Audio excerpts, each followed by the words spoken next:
23 pa nga lang ng gabi, gumawa na ako ng fruit salad at saka mango graham at nung 24 naman nagbalot ako ng loot bag. Sorry na agad kasi sobrang late na talaga nitong upload ko dahil sabi ko nga sa inyo na mamalat ako nitong mga nakaraan bago nga magpasko kaya hindi talaga ako makapag voice over. Tinanggalan ko na nga ng sabaw itong fruit cocktail tapos patitiktikan ko pa yan para hindi masyadong masabaw yung ating fruit salad. Nagdagdag pa nga ako rito ng maliit na fruit cocktail para mas madami nga itong gagawin ko at makapagbigay pa ako kay la mama. Then sinunod ko namang hiwain tong mga mangga na gagamitin ko para sa mango graham. Usually talaga pag Pasko, konti lang din yung handa namin at mango graham lang yung ginagawa kong pang dessert. Pero dahil request nga ng asawa ko itong mango graham at saka yung salad, your wish is my command. Gumamit nga lang din ako ng baso para nga maganda yung pagkakakuha nitong mangga. Then inislice ko nga lang patagilid.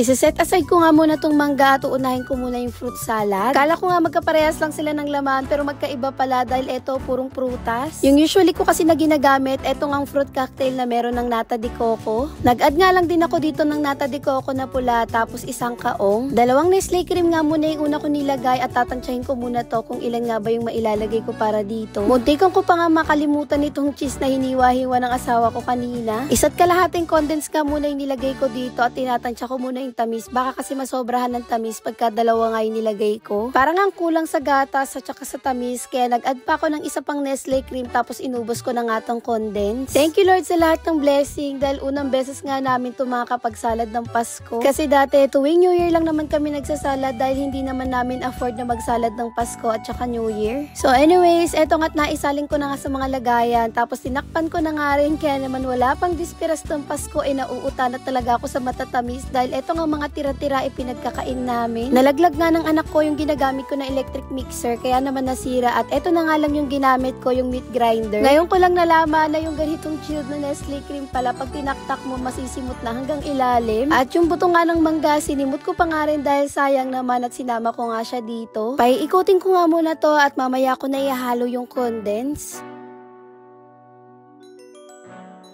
Yung ginamit ko nga dito sa mango graham ko, 5 balot ng biskwit tapos 1 kilong mangga. Grabe, habang voice over ko nga to ngayon, parang natatakam na naman nga akong kumain ng mango graham. Pero hindi na rin kasi ako gagawa na ito sa New Year at bibili na lang ako ng cake. Mas masarap nga rin na hinahaluan ng mangga itong Nestle cream para nga mas masarap at lasang-lasa mo talaga. At para nga mas mabalance yung tamis, sinasawsaw ko nga yung biskwit sa kape bago nga ilagay dito. Napanood ko nga lang din to dati sa YouTube kaya naman taon-taon ganito na talaga yung ginagawa ko. Every time na gumagawa ako ng mango graham, 2 nga ganito kalaki na lagayan yung nagawa ko ng mango graham kaya naman marami-rami na rin para sa amin. Tinuro ko nga lang din yung natirang biskwit at nilagay ko na nga pang toppings. Fast forward kinaumagahan at 24 na nga to, nagpatugtog lang ako ng pang Christmas. Pagkatapos nga magbabalot naman ako nito mga loot bags. Konti lang din naman itong mga pinamili ko dahil itong loot bags ko nasa 25 pieces lang. Wala rin kasi masyadong batang namamas ko dito dahil nga medyo looban nga kami. Kaya ibinigay ko lang din to sa ilang bata na nagpunta nga dito tapos sa mga pamangking ko na rin. At syempre nauna na nga dito sila Sena at Gia. At yun lang muna mga Marcel Parsi. Salamat sa panonood. Please like and share this video. Merry Christmas sa inyong lahat.